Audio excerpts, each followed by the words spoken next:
Nagpulis ka kay general, pero wag mo akong ginaganyan. Kahit gaano ka pa kataas, wala akong pakialam sa ranggo mo. Diba? Wala akong pakialam sa ranggo mo. Kahit ano ka pa, kahit general ka pa, kahit ikaw pa ang hepe ng PNP, kahit ikaw pa yung pinakamataas sa buong mundo, sabi ko na nga ba, kapag kinupal-kupal mo ako at ay napakan mo yung dignidad ko, magkamatayan na tayo. Diba? Yun yung prinsipyo na pinaglalaban ko, mga kasama. Yan yung tinatawag na prinsipyo. Hindi yan mabibili ng pera kahit anong magkano mang pera yan. Tandaan nyo lagi na yung prinsipyo lang yung kaya mong ipaglaban sa buong buhay mo. Hindi pwedeng bilhin ng kahit magkano yun. Nagpulis tayo, hindi dahil lang sa pera. Tandaan nyo yan. Nung nag-a-apply tayo ng pulis, ang dami nating pinagdaanan, ang dami nating pagsubok para lang makapasok. Diba? Tapos ngayon na may pagsubok sa atin, ibebenta nyo yung prinsipyo nyo. Kaya tayo nagpulis kasi gusto natin maayos. Pero ngayon, dahil hindi na maayos yung mga bagay-bagay, hindi na po pwede. Alam nga naman na magpupulis ka pa kung hindi na maayos. Anong kwenta mong pulis ka dyan kung hindi mo na maayos yung problema sa bansa? Diba? Alam nga naman na magbulag-bulagan ka na lang dyan para lang sa 29,000? Anong kwenta mong pulis, diba? Lang ako, pero hindi mo ko pwedeng utusan ng mali. Kahit sino ka pa. Kahit ikaw pang presidente, sabihin ko na nga sa'yo, kahit si Bongbong Marcos pang mag-utos sa akin ng mali, hindi ako susunod sa kanya kahit tanggalin niya akong pulis. Diba? Ba't ako susunod sa kanya? Sino ba siya? Siya ba ang boss ko? Hindi ko siya boss. Ang boss ko, yung nagpapasahod sa akin. Sino bang nagpapasahod sa akin? Mga Pilipino. Diba? Mga Pilipino ang nagpapasahod sa akin. Ba't ako susunod sa presidente? Ano ba siya? Presidente lang siya.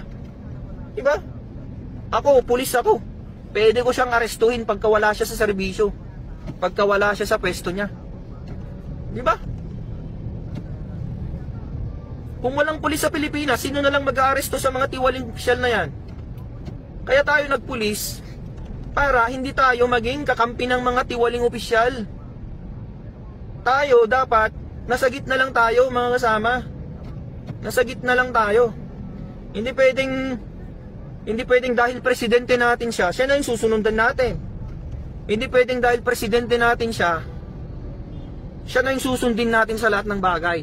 Hindi po pwede yun. Partisan ang tawag doon. Hindi porke presidente ka, susundin kita. Ano ka? Sino ka ba para sundin ko? Tama ka ba? Ang tanong, nasa tama ka ba para sundin kita? Diba? Sabi ko nga ulit sa inyo, kahit presidente ka pa ng Pilipinas, kung mali yung utos mo sa akin, hindi kita susundin. Sino ka ba para sundin ko? Diba? Pakinggan mo tong sasabihin ko, sir. Isa akong pulis ng Pilipinas, pero hindi ako sang-ayon sa ginagawa mo, sir. Diba? Hindi ako sang-ayon sa'yo. Kahit ano pang sabihin mo, sir, hindi ako susunod sa'yo. Kasi hindi mo naman ako pulis Bakit pulis mo ba ako? Pinapasahuran mo ba ako, sir? Hindi. Ang totoong may-ari sa profesyon ko, ang totoong nagpapasahod sa akin ay mga Pilipino, hindi ikaw. Presidente ka lang ng Pilipinas, pati nga ikaw, pinapasahuran namin Sumasahod ka dahil sa pera ng Pilipino. Kaya isa ka rin, katulad ka rin namin nasa serbisyo publiko. Pare-pareho tayo, sir. Hindi ka commander-in-chief lang dyan. Ikaw ay isang public servant. Diba? Public servant ka. Dapat magtrabaho ka rin. Hindi ka boss. Tandaan mo yan, sir, ha? Tandaan mo, sir, President Bongbong Marcos. Tandaan mo to. Isa kang public servant. Pumunta ka dyan sa pwesto mo para magserbisyo, hindi para maging boss namin. Dapat nga ikaw nagtatraffic dyan Dapat nga ikaw yung nasa gitna ng kalsada nagtatraffic dyan Kasi nasa public service tayo. Hindi pwede yung presidente ka, dyan ka, nagiging boss ka dyan. Ano ka? Diba? Dapat leader ang tawag sa'yo.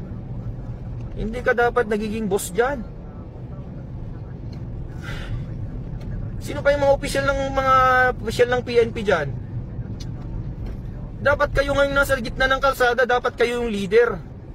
Hindi kayo boss dyan na parang hari kayo dyan na nakaupo sa napakagandang upuan para mag-utos-utos lang. Dapat leader kayo eh. Dapat kayong nangunguna sa serbisyo. Hindi yung nag-uutos-utos lang kayo dyan. Paano susunod yung mga tao sa inyo, kayo mismo hindi nyo alam yung trabaho? Diba? Oh, hamunin ko kayong lahat dyan. Sa mga general dyan na nakaupo sa napakagandang upuan, sige, hamunin ko kayo. Alam nyo ba mag-serve ng traffic? Alam nyo ba? Alam nyo ba paano mag-traffic sa gitna ng traffic, sa gitna ng kalsada? Baka di nyo pa alam yan. General kayong tinuringan. Di nyo pa alam ang warrant of arrest. Putik. Warrant of arrest lang, di mo alam. Alam mo yung warrant of arrest? Pwede ka daw mag-aresto kahit walang warrant of arrest. Putik, ano yun? Pwede na lang pala akong magdampot dyan kahit sino. Bawal yun, nasa constitution yun, mga kasama. Bawal na bawal mag-aresto nang walang warrant of arrest. Pero kung meron namang preliminary investigation yung kaso, kung meron namang preliminary investigation, kailangan ipakita mo yung warrant of arrest. Parang yung nangyari kay Rodrigo Duterte. May nangyaring preliminary investigation, mga kasama. May nangyaring investigasyon. Tapos sasabihin nila, arestuhin kita kahit walang warrant of arrest. Pwede ba yun? Hindi po pwede yun, mga kasama. Kailangan ipakita mo muna yung warrant of arrest bago mo siya arestuhin.